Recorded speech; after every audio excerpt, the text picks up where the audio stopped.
Ladies, gentlemen, and mindless corporate husks who greenlit Ishura's adaptation, gather round. Today, we're dissecting the Chernobyl-level disaster that is Sujiro the Willow Sword versus Dakai the Magpie. A fight so catastrophically bad it makes X-Arm look like Akira. Imagine taking a politically charged anime, a genre that thrives on intrigue, betrayal, and Machiavellian chess games, and then dropping a screaming generic isekai twink into the middle of it like a live grenade. That's Ishura for you. Let's start with Sujiro, the human equivalent of a participation trophy, a character so bland he makes Wonder Bread look like a 5-star Michelin dish. This walking anime merch placeholder waltzes into a story about warring factions and delicate power struggles, screaming, "I want a great fight!" like a toddler demanding chicken nuggets. Congrats, writers. You've somehow made Kirito from Sword Art Online look like Char Aznable. Sujiro's entire personality is a Pinterest board of isekai cliches. Mysterious past? Check. Overpowered sword skills? Check. A voice actor who clearly phoned it in from the bathroom of a Denny's? Double check. But the real crime here is how the show tries to gaslight us into thinking he's deep, because he occasionally mumbles about battle being his purpose. Oh, spare me. This isn't character depth. It's a Mad Libs template for edgy 14-year-olds.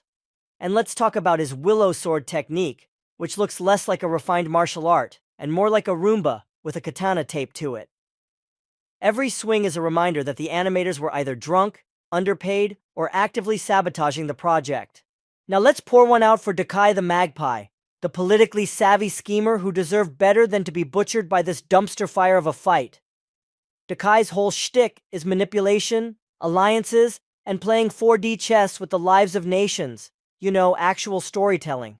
But instead of letting him outwit Sujiro through cunning or exploit the political landscape, the writers said, nah, let's just have him stand there like an NPC while Sujiro spams his 1-1 sword move. The fight's climax is Dakai monologuing about the fragility of power, only for Sujiro to scream boring and slice him in half. Congratulations! You've reduced a nuanced political antagonist to a glorified training dummy. This isn't subversive, it's creatively bankrupt. The choreography? Oh, don't get me started. This fight has all the tension and rhythm of a screensaver. Sujiro leaps around like a caffeinated squirrel, swinging his sword with the grace of a dad at a backyard BBQ, while Dakai stands there. Maybe he's contemplating his life choices. Maybe he's wondering why he didn't hire a bodyguard. Who knows? The camera angles are so static you'd think they were filmed by a security guard watching Netflix on his phone. And the sound design? Every clang of Sujiro's sword sounds like a spoon hitting a pot, which is fitting because this whole scene is a half-baked recipe for disappointment. Let's address the elephant in the room. Ishura is supposed to be about politics, factions, alliances, betrayals. But this fight spits in the face of that premise. Dakai's death isn't a turning point in a war. It's a wet fart in the narrative. His intricate schemes, his connections, his ideological clashes, all rendered meaningless because Sujiro, the human cheat code, bulldozes through logic like a Karen at a Starbucks. Political anime fans aren't here for mindless power fantasies. We're here for the gasp-inducing twists, the moral grayness, the oh shit moments when a knife slides into a back during a peace treaty. This fight? It's the equivalent of solving Game of Thrones by dropping a nuke on King's Landing in Season 1. And let's roast the dialogue, shall we? Sujiro's battle cries are a masterclass in cringe. I'll cut through fate itself. This blade hungers for a worthy foe. Someone get this man a thesaurus and a Xanax. Meanwhile, Dakai's lines are ripped from a Wikipedia summary of the prince, delivered with all the passion of a middle schooler reading aloud in class. The writers clearly thought they were serving Shakespearean gravitas, but it's just word salad with extra mayo. The cherry on top? Sujiro ends the fight by yelling, "That's it?" I barely broke a sweat. Yeah, no kidding. We're the ones sweating from secondhand embarrassment. The aftermath is even worse. Dakai's death, which should have sent shockwaves through the political landscape, is brushed off like a missed call. No consequences, no power vacuum. Just Sujiro skipping off to find his next worthy opponent, leaving the story's entire thematic foundation in ruins. It's like if House of Cards killed off Frank Underwood in episode 2 because a random karate guy kicked him into a volcano. Ishura had the audacity to market itself as a political thriller. But this fight proves it's just another isekai landfill fire wearing a suit and tie. To the animators, I see you. I see the 17 frames total in this fight. I see the way Dakai's blood looks like someone spilled Kool-Aid on the lens. Did the budget run out after the opening credits?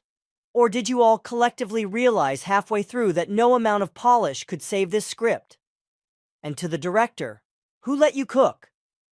This isn't a fight scene. It's a slideshow of failure. The only thing more lifeless than the animation is Sujiro's personality, which is saying something because this guy's charisma is on par with a tax audit. Fans defending this trash. I get it. You've sunk hours into this anime, and admitting it's bad feels like admitting you wasted your life. But let's be real. This fight is indefensible. It's a middle finger to political storytelling, a mockery of character development, and a war crime against basic screenwriting. If you unironically think Sujiro is cool, seek help.